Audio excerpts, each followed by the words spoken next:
ఏదైనా ధనపూర్ణ సంఖ్య nకు n+2 లేదా n+4లలో ఏదైనా ఒకటి మాత్రమే 3చే నిశేషంగా భాగింపబడుతుందని చూపుదాం. సొల్యూషన్. q ఏదైనా ఒక పూర్ణ సంఖ్య అయినా క్రింది సందర్భాల్లో ఒక సందర్భం మాత్రమే 3చే భాగింపబడుతుంది.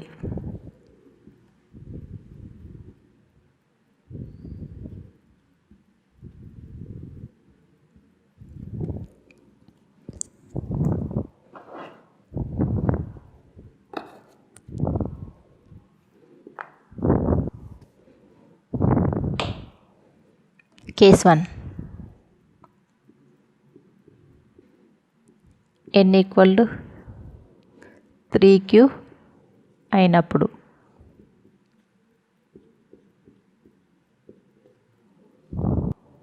ఈ సందర్భంలో n=3q 3చే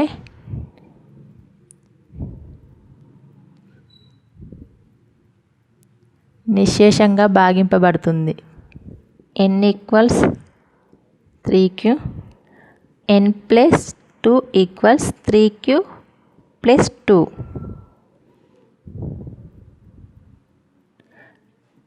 n+2ను 3చే భాగించగా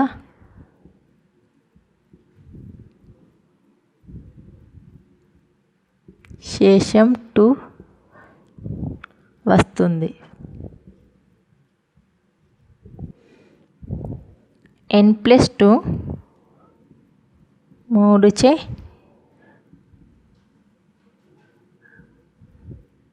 నిశేషంగా భాగించబడదు.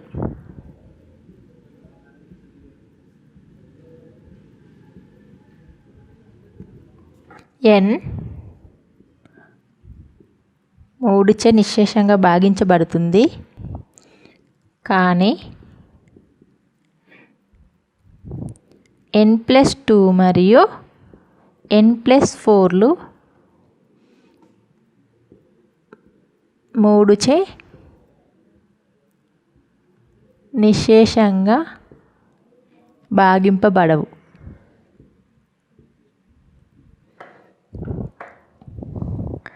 ఇప్పుడు కేస్ 2 చూద్దాం.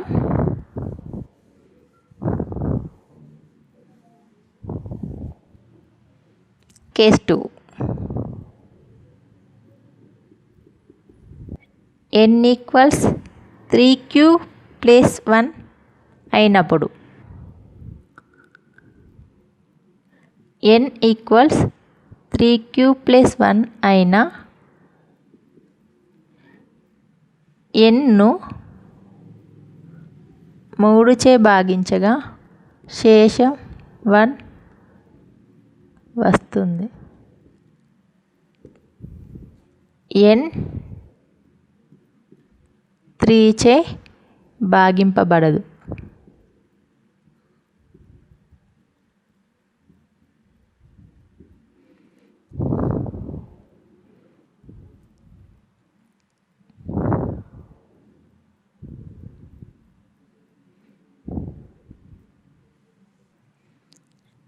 n=3q+1 n+2 = 3q+1 +2గా తీసుకుందాం. ఈక్వల్స్ 3q+3 ఈక్వల్స్ 3 కామన్ తీస్తే q+1 అవుతుంది. ఇక్కడ n+2 3చే నిశేషంగా భాగించబడుతుంది.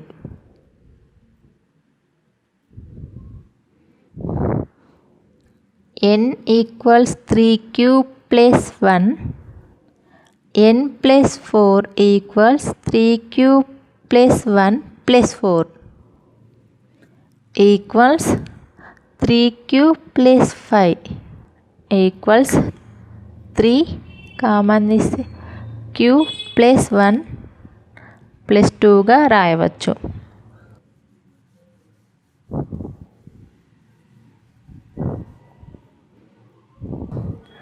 n+4ను 3చే భాగించగా శేషం 2 వస్తుంది. n+4ను 3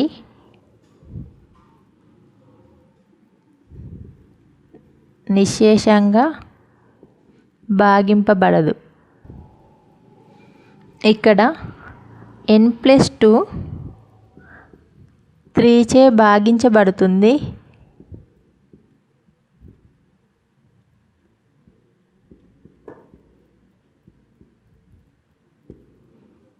కానీ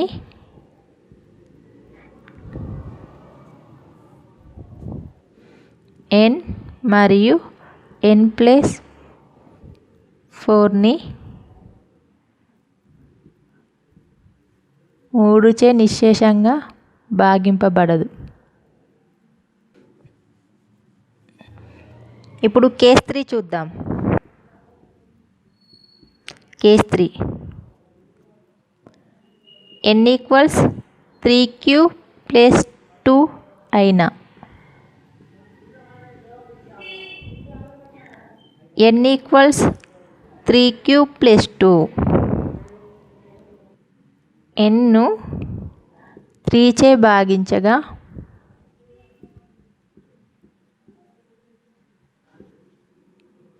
శేషం 2 వస్తుంది. కావున n 3చే నిశ్శేషంగా భాగించబడదు.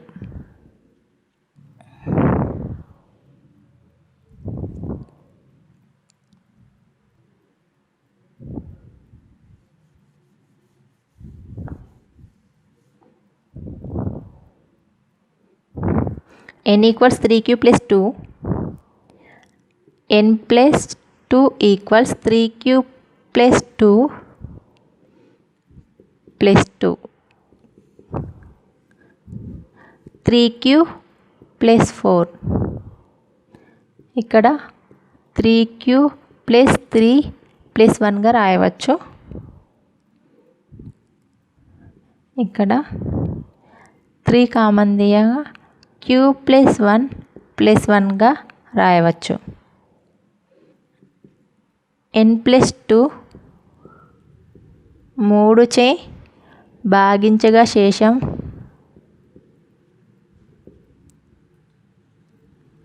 శేషం 1 వస్తుంది. n+2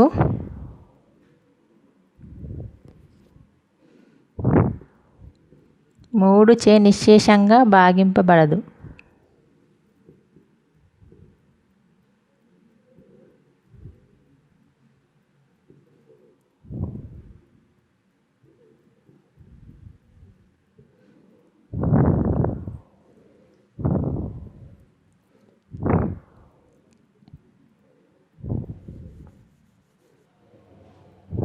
n=3q+2 కావున n+4 = 3q+2 +4 =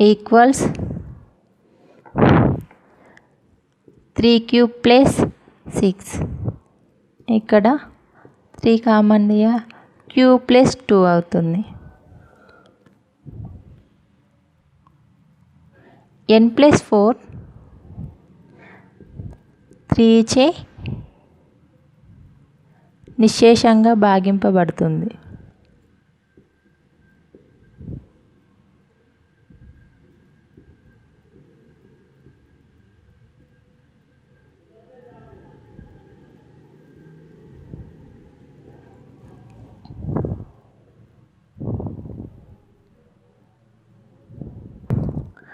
n+4 3చే నిశ్శేషంగా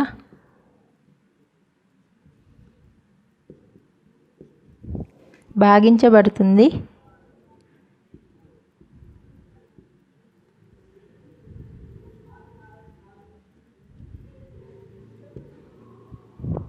కానీ n+2లు 3చే భాగించబడవు. n+2లు 3చే భాగింపబడవు.